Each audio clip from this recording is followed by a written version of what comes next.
귀로 듣는 역사 이야기 이기환의 흔적의 역사 오늘 80회입니다. 안녕하세요. 네, 안녕하세요. 오늘은 남지원 기자가 대타로 나왔는데요. 예, 대타 전문 남지원입니다. 대타 전문이 원래 좋은 겁니다. 대타하면서 홈런 치면은 더 뭐 큰 각광을 받을 수가 있기 때문에 홈런을 치시기 바랍니다. 네, 홈런을 쳐야 할 텐데요. 그렇습니다. 네. 오늘 무슨 이야기 하실 건가요? 예, 최근에 대만에서 엄마가 아이를 품에 안고 아주 다정스럽게 바라보는 그런 모습에 모자 미라가 발견됐다는 어떤 소식이 들리더라고요. 근데 제가 사진을 보니까 형체는 좀 흉하죠. 아무래도 미라니까. 그래도 아이를 안고 있는 품새가 뭐 이렇게 모정을 느끼고 있었다. 뭐 이렇게 볼 수가 있는데요. 남 기자는 이 미라라는 말이 어디서 유래됐는지를 아시나요? 글쎄요, 이집트 어디인가에서 유래되지 않았을까요? 미라 하면 우리가 흔히 이집트라고 생각을 하는데 원래는 포르투갈어인 미라를 통해서 들어온 일본어에서 유래됐다는데요. 그때 이집트에서는 미라를 만들 때 방부제를 썼던 몰약을 미르라고 부르고 뭐 그런다는 건데 이 발음이 어떻게 될지는 모르겠어요. MIRRH라고 하는데 현대 포르투갈어로는 무미야? 이게 잘 헷갈리는데 무미야라고 표현하는지 모르겠는데요. 영어는 머미라고 하나요? 머미라고 표기한다는데 그렇습니다. 그러면 미라가 일본어라는 말인가요? 포르투갈 말이 이제 일본을 통해서 그렇게 발음됐다 볼 수가 있는데 포르투갈하고 일본이 좀 옛날부터 좀 미리 이렇게 포르투갈을 많이 받아들였잖아요. 그래서 포르투갈 말을 받아들였다 이렇게 얘기를 할 수가 있습니다. 예, 근데 미라 하면 이집트 미라가 먼저 생각이 났잖아요. 워낙 유명하니까 그런데 사실 미라는 의도적인 것도 있고 자연적으로 변한 것도 있잖아요. 우리가 이집트 미라 같은 경우는 영생불멸을 믿던 사람들이 이른바 인간의 혼을 보존하고자 한 거다. 고인의 내세를 믿은 거다. 이런 거죠. 이집트뿐만 아니라 아즈텍, 잉카 이런 데서도 이제 미라를 만드는 의식이 있었다. 이렇게 전해지고 있습니다. 요즘도 있잖아요. 제가 작년에 모스크바에 갔다가 레닌 미라를 보고 왔는데요. 아, 시신을 아주 예. 잘 만들었죠. 어디 있나요, 그게? 붉은 광장 밑에 지하에 방을 그걸 만들어 놓고. 저도 모택동, 마오쩌둥 미라가 아니라 시신을 한번 보려고 했는데 줄을 막 서가지고 잘 못 네네. 보겠더라고요. 그것도 미라도 줄 섰어요? 예, 줄 엄청 서서 봤습니다. 그래서 한번 보고 싶은 생각도 있는데 줄을 서는 바람에 못 봤는데. 좀 무섭더라고요. 네, 그렇습니다. 아무래도 그렇겠죠. 죽은 사람인데 이렇게. 그러니까 보통 보면은 이제 레닌도 그렇고 마오쩌둥이라고 우리가 얘기하는 모택동, 그다음에 베트남의 호찌민, 예. 북한의 김일성, 김정일 이런 좀 공산주의 국가 이런 데서 많이 이제 시신을 미라로 처리해서 보존하고 있다. 그런 생각이 듭니다. 그렇게까지 인위적인 미라 말고 자연적인 미라도 많잖아요. 대표적으로 우리가 이제 전국 선사박물관 같은 데 가면 거기 이제 웨지라 그래서 이렇게 약간 복원해 놓은 게 있는데요. 알프스 산맥 빙하에서 발견된 미라가 하나 있어요. 웨치라 그러거든요. 1991년에 이탈리아 오스트리아 국경에 위치했던 웨치탈 알프스 빙하에서 발견됐는데 약 5,300년 전 그런 미라입니다. 남성인데 청동기를 들고 있어서 굉장히 유명한 미라거든요. 빙하니까 아무래도 보존됐다고 볼 수가 있는 거죠. 그러니까 그러면서도 차고 건조한 바람이 불었던 안데스 산맥, 이런 잉카 시대 이런 것도 제물로 바쳐진 미라들이 발견되기도 하고 그렇습니다. 박쥐하고 인형의 중간 형태 미라도 좀 있다 그럽니다.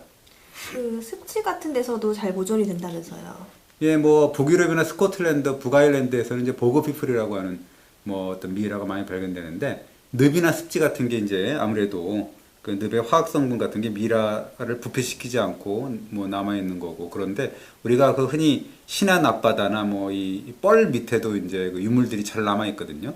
아무래도 이제 이 밀폐된 공간에서 이렇게 좀 잘 남아 있는 그런 형태입니다.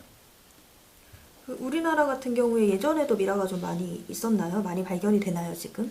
특별히 이제 우리나라 같은 경우는 조선시대에 특별한 독특한 장미 문화가 있는데 회곽묘라고 해요. 회곽묘. 그러니까 우리가 횟가루라고 그러잖아요. 관을 회로 이렇게 싸발라서 이제 굳히는데 이게 굳으면은 상당히 단단합니다. 굉장히 보통 단단한 게 아닌데 밀봉이 되어 있는 상태. 그래서 산소하고 차단된 환경이다 보니까 시신이 썩지 않고 오래 보존된다. 이렇게 나오는데 이게 또 사실은 매장할 때 풍습 이런 것도 이제 먼저 찾을 수가 있는 거죠. 그렇지만 우리 같은 경우에 무덤을 파서 조상의 시신을 찾아내고 그렇지는 않잖아요. 좀 약간 터부시됐을 것 같은데요. 예, 그래서 이제 발견된 미라가 많지는 않습니다. 어떻게 보면 아까 지금 말씀하셨지만 조상의 시신을 아주 소중히 여기잖아요. 유교 문화 같은 경우 그런데 어쩌다가 이제 이장하면서 발견이 돼도 그냥 서둘러 화장을 해버리거나 재매장을 그냥 해버리거든요. 그러니까 그렇게 여태까지는 발견된 사례가 별로 없었거든요. 그러니까 발견됐다는 게 학계에 보고된 사례는 없다는 얘기죠. 근데 이제 2000년 이후에 미이라에 대한 어떻게 종합적인 연구가 진행되면서 학계 언론계의 주목을 이제 본격적으로 받기 시작한 거죠. 발견된 미라가 얼마나 돼요? 뭐 2001년에 경기도 양주에서 발견된 해평윤 씨 미이라가 있고요. 이게 이제 그 조사를 해보니까 세계 최초로 결핵과 간염 바이러스 때문에 이 미이라가 죽었다라는 그런 분석이 되어 있습니다. 그리고 대전의 계룡산 인근에서 발견된 학봉장군 미이라라고 있습니다. 이게 그 장군 미이라예요. 그런 게 하나 있고요. 그 다음에 안동 미이라라 그래갖고 이게 또 학계에 보고됐는데 이게 외국에도 널리 알려진 미이라가 있습니다. 안동 미이라는 미이라도 중요하지만 그 미이라 옆에 그 부인이 남편한테 썼던 연애 편지 같은 게 있습니다. 아, 왜 당신이 죽으면서 나를 왜 안 데려갔냐 뭐 이런 식으로 해갖고 굉장히 애절한 사연의 연애 편지 같은 게 있거든요. 그래서 그 굉장히 유명한 학계에도 보고된 뭐 조선판 사랑과 영혼의 뭐 그런 미이라 그 편지가 있었던 미이라가 있어서 나중에 요거 한번 소개를 한번 시켜주려고 그러는데요. 그런 미이라도 있고 그래서 우리가 한국에 그 연구용으로 기증된 적이 있던 완전한 형태의 미이라는 뭐 7구 정도. 근데 이제 이번 주에는 그 중에서도 이제 경기 파주에서 발견된 그 모자 미이라, 산모 미이라를 한번 다뤄볼까 합니다.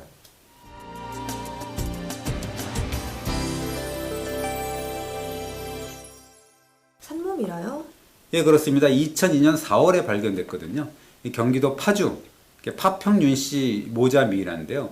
이 사실 파주면은 제가 사는 곳인데 이 미이라가 이제 굉장히 드라마틱한데요. 약 한 440년 전에 아이를 낳다가 죽은 안타까운 엄마 미이라라고 볼 수가 있습니다. 아, 그 파주가 파평윤 씨들이 좀 많이 살았던 데죠? 예, 그렇습니다. 파평이라는 게 이제 파평 지금도 면이라고 있거든요. 지금 이제 교화 운정 신도시로 되어 있는 곳인데 아까 뭐 잠깐 말씀드렸지만 제가 2007년 말에 이사를 가고 살고 있는데 여기 이제 저는 이 논이 있고 그래갖고 지금도 상당히 많이 산책도 하고 그럽니다. 특별히 거기 보면은 이 세조의 장인인데요. 그 윤번이라는 분이 있어요. 그 후손들의 묘가 집중되어 있는데 이 세조의 부인이 누구냐면 우리가 잘 아는 정의왕후인데요. 이 정의왕후 묘역, 거기 이 묘역에 또 정의왕후도 있고 그 문정왕후라 그래서 중종의 세 번째 부인 뭐 이런 게 아우 윤원영이라고 우리가 돼 있는 소윤 대윤 뭐 이렇게 뭐 싸우기도 하고 뭐 그랬던 사람이 있거든요. 그 다음에 정난정, 이 정난정이라는 사람은 우리가 저 사극에도 많이 나오는 윤원영의 애첩 뭐 이런 묘도 있습니다. 그래서 여러 윤씨들 그 다음에 가족묘들이 있습니다. 예, 그 파평윤 씨 하면은 그 윤관 장군이라고 유명하죠. 예, 고려시대 때 우리가 윤관 장군이면 여진을 정보라고 이름을 떨쳐가지고 이제 그 가문 자체가 명문으로 도약을 해서 조선시대는 특별히 왕비를 많이 배출했습니다. 그러니까 왕비 많이 배출한 성씨가 민씨가 있거든요. 여흥민씨. 거기하고 이제 그 파평윤 씨가 많이 배출했는데 윤안숙이라는 분의 가문에서는 4명의 왕비가 배출이 됐어요. 그러니까 아까 얘기했던 세조비인 정의왕후. 뭐 이분은 이제 그 이 세도를 부려가지고 나중에 이제 수렴청년까지 했던 분인데요. 그다음에 성종비인 정현왕후 뭐 이런 분들이 유명하고 아까 얘기했던 중종의 두 부인이 있는데 장경왕후하고 문정왕후가 전부 다 이제 파평윤 씨의 가문들입니다. 그 여자로서 굉장히 유명한 가문이죠. 예.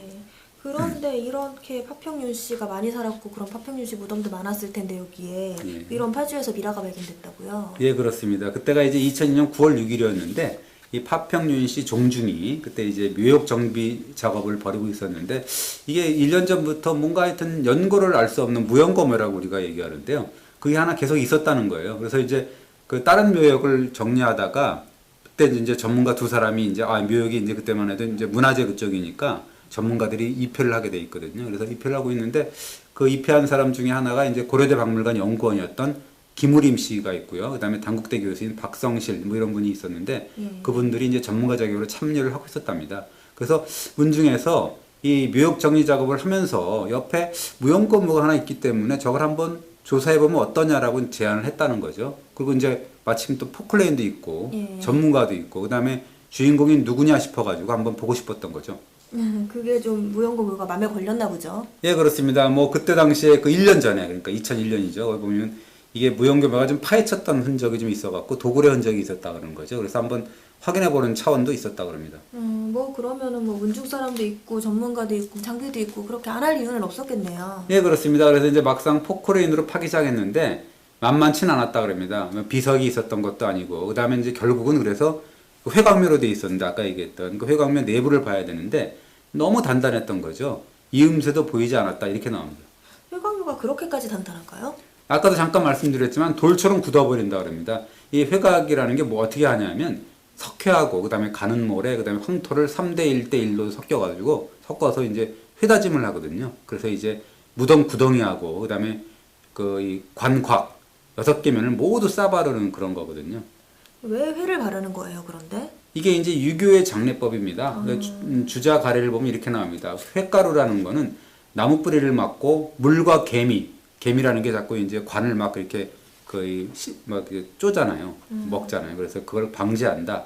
석회는 모래를 만나면 단단해지고 흙을 만나면 들러붙어서 여러 해가 지나면 거의 벽돌처럼 된다라는 거죠. 그래서 개미, 그 다음에 도굴범 이런 사람들이 가까이 할 수 없다. 이렇게 이제 표현이 되어 있습니다.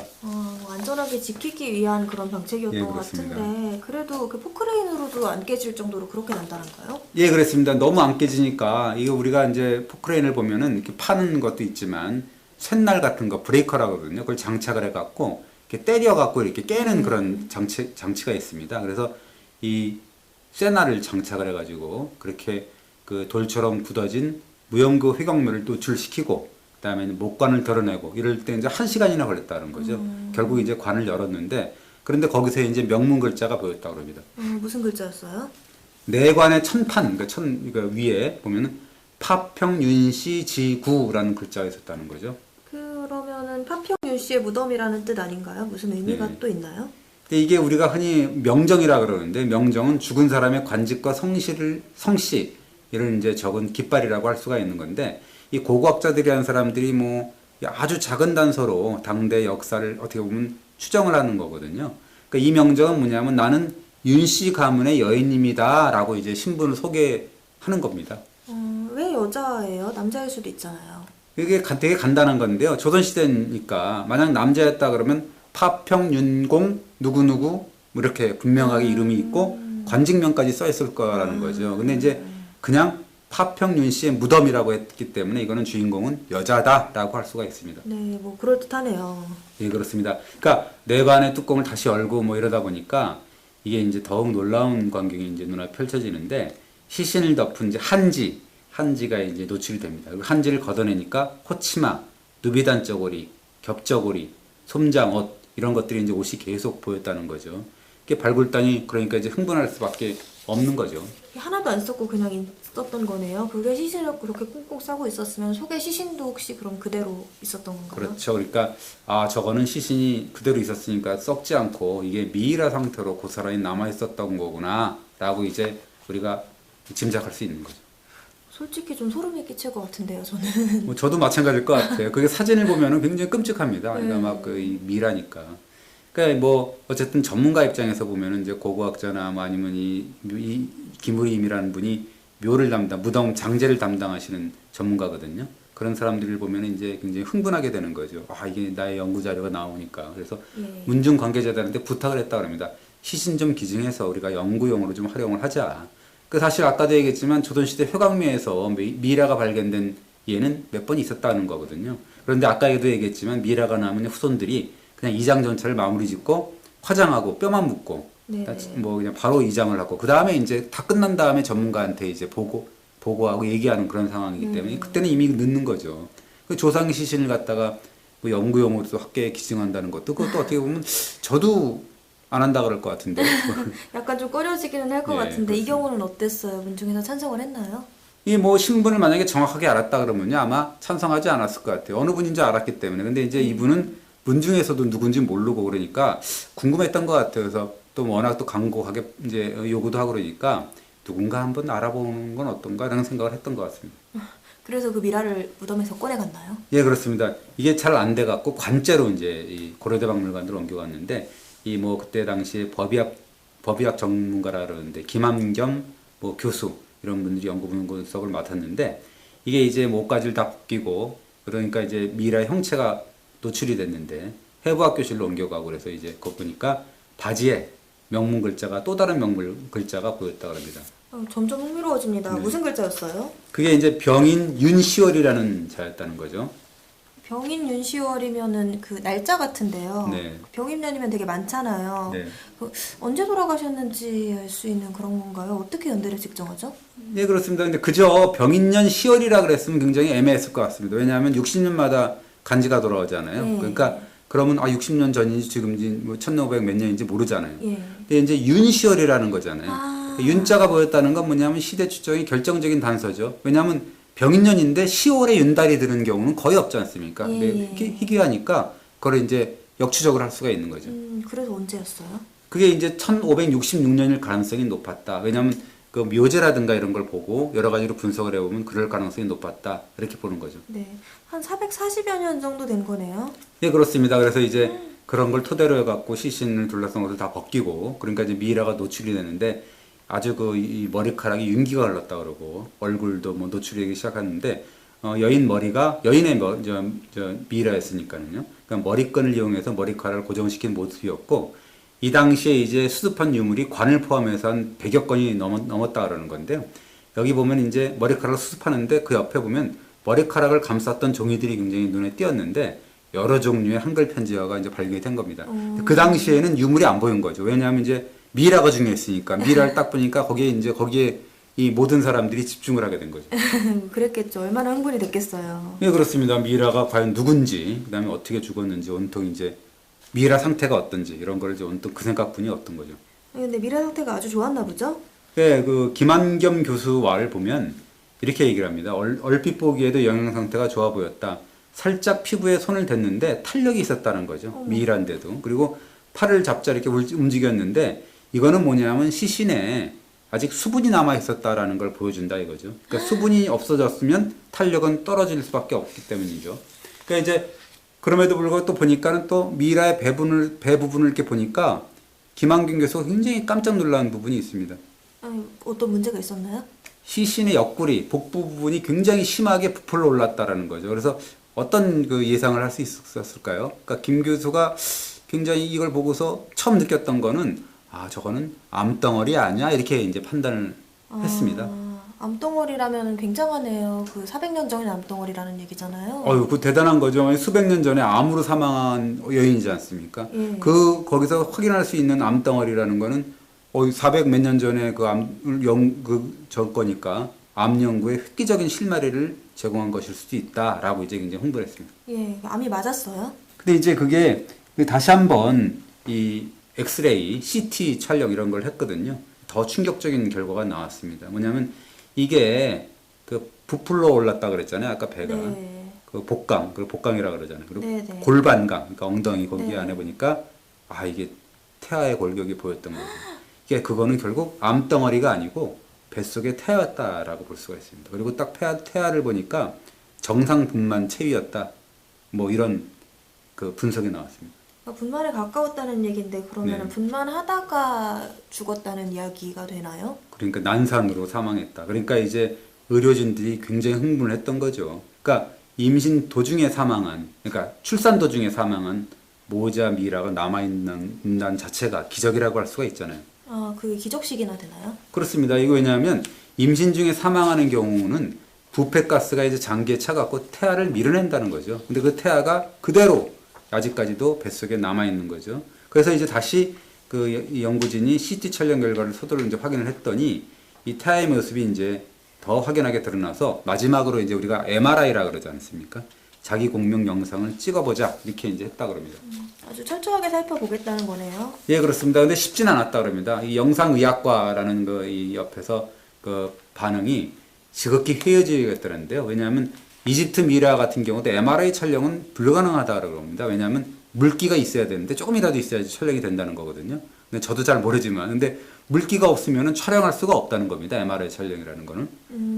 하긴 450년 된 미라에 좀 물기가 있기는 힘들겠네요. 예, 그랬습니다. 그래서 근데 한번 해보기는 하자 이렇게 얘기를 했다는 것 같아요. 그러니까 보니까 기적이 일어난 거죠. 미라에 아직도 수분이 좀 남아 있었다는 거죠. 그래서 미라 MRI 촬영이 가능을 했는데 그래서 마치 살아있는 사람을 촬영하는 것처럼 속속들이 MRI 촬영이 찍히고 있었다라고 보고서에 표현이 되어 있습니다.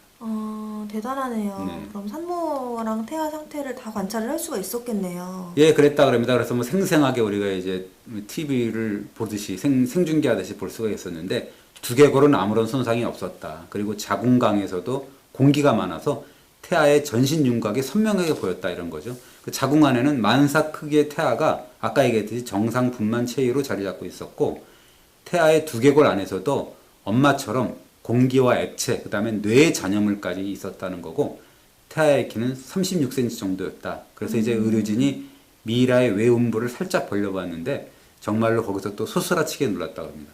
뭐가 보였는데 그러죠? 태아의 태지라 그래서 이게 태지가 뭐냐면 이제 태아의 몸 표면을 감싸고 있던 어떻게 보면 회색빛의 빛의 지방과 같은 물질인데 이것이 양수의 침범을 막는 그런 역할을 한다 그러는 건데요. 이 태지와 함께 머리카락까지 보였다는 거죠. 태아의 머리카락인 거죠? 네.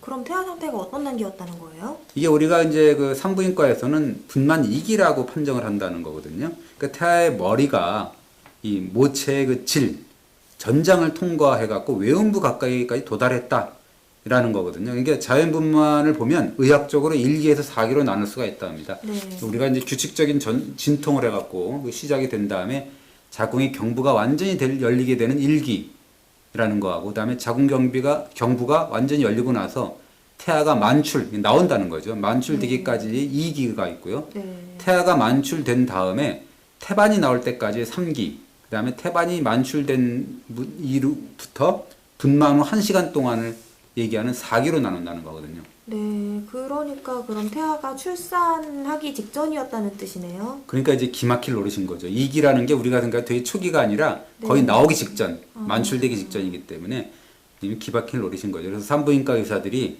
이렇게 그냥 안타까워했다 그럽니다. 뭐라 그러냐면 정말 안타깝습니다. 산모가 5분만 참았다 그러면 아기를 낳을 수 있었을 텐데요 라고 이제 굉장히 뭐 한탄을 했다 그럽니다. 그러니까 이 미라는 애를 낳기 직전에 정말로 애가 나오기 직전에 세상을 떠났고 네. 아이도 결국은 이제 엄마랑 함께 같이 네, 세상을 보기 직전에 죽은 거라고 봐야 되겠네요. 네, 맞습니다. 어떻게 보면 비운의 모자라고 볼 수 있는데요.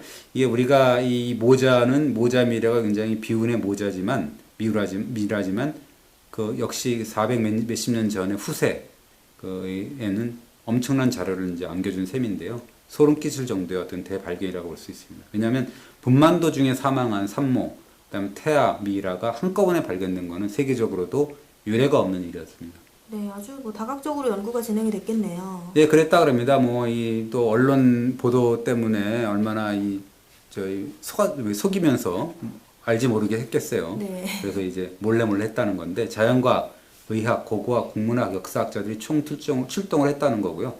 제일 먼저는 이제 자연과학하고 의학자들이 나섰겠죠. 그래서 이제 모자 미이라의 직접 사인이 무엇이었을까 이런 것들을 대략 파악을 했다는 거죠. 네.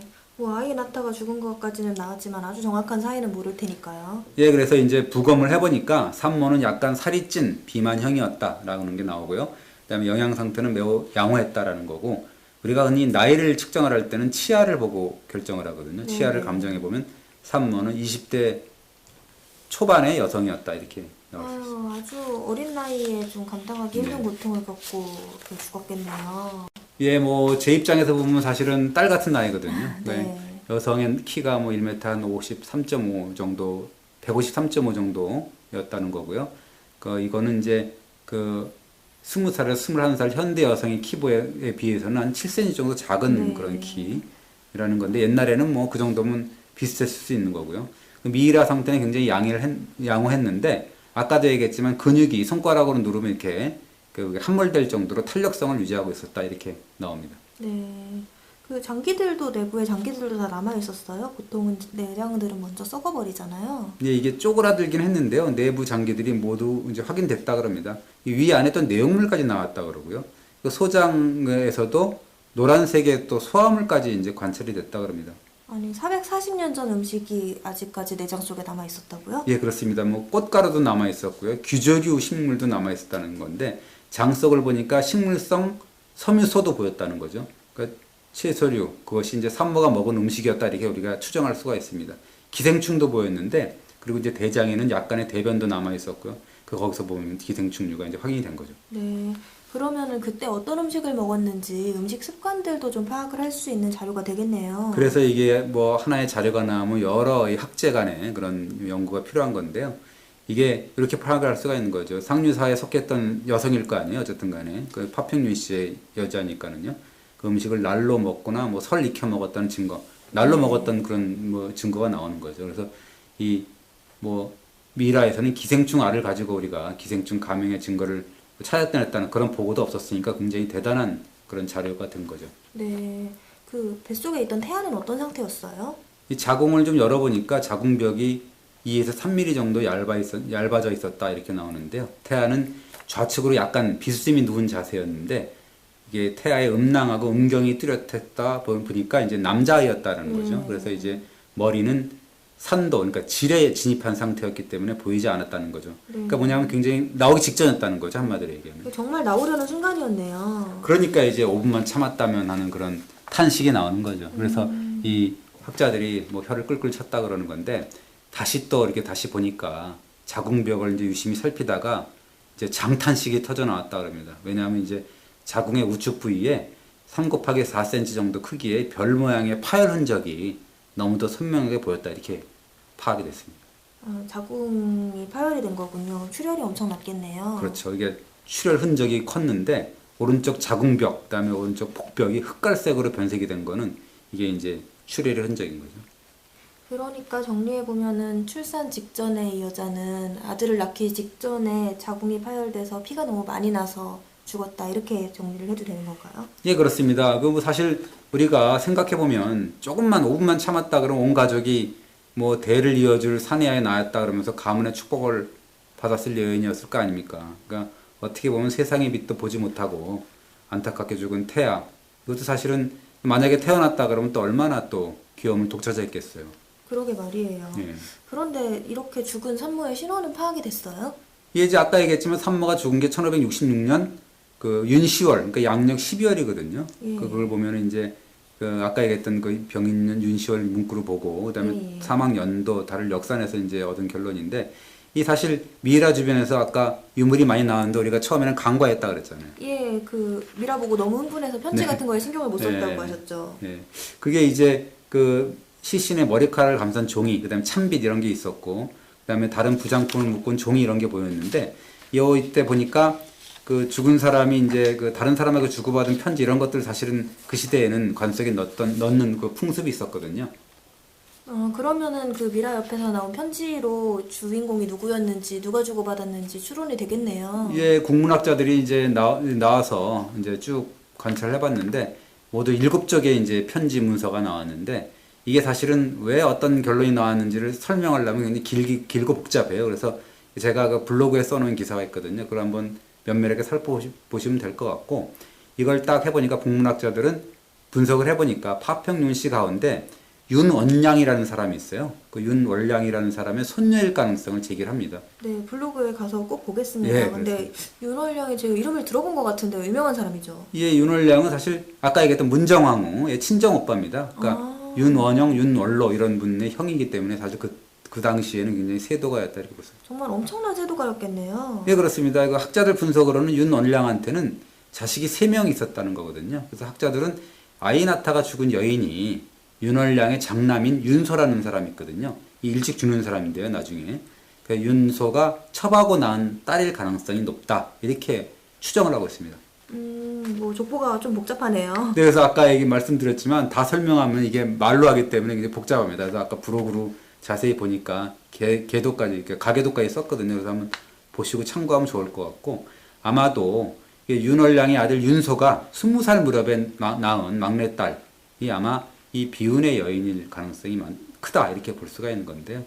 어떻게 보면 이제 여러 가지 연구를 했는데 그걸 토대로 정리를 해보면 이 비운의 여인이 아이를 임신하고 친정이 와서 아이를 낳다가 자궁 파열로 출산 직전에 태아와 함께 죽었다라는 결론에 도달하게 됩니다. 정말 생각할수록 안타깝네요. 예, 그렇죠. 그러니까 그렇게 따지면 굉장히 참 안타깝고 가슴 아픈 일인데요. 한 가지 위안은 사실 그 여인 덕분에 우리가 이제 역사를 배웠잖아요. 그래서 어떻게 보면 이름 없이 빛도 없이 죽어간 비운의 여인, 그 다음에 이제 태아지만 그래도 그녀의 삶, 그 아들의 삶이 가치가 있었다라는 말씀을 하게 되는 거죠. 네, 블로그에서 자세한 얘기는 꼭 읽어보도록 하겠습니다. 예, 이번 주 여기서 마치겠습니다. 감사합니다. 예, 고맙습니다.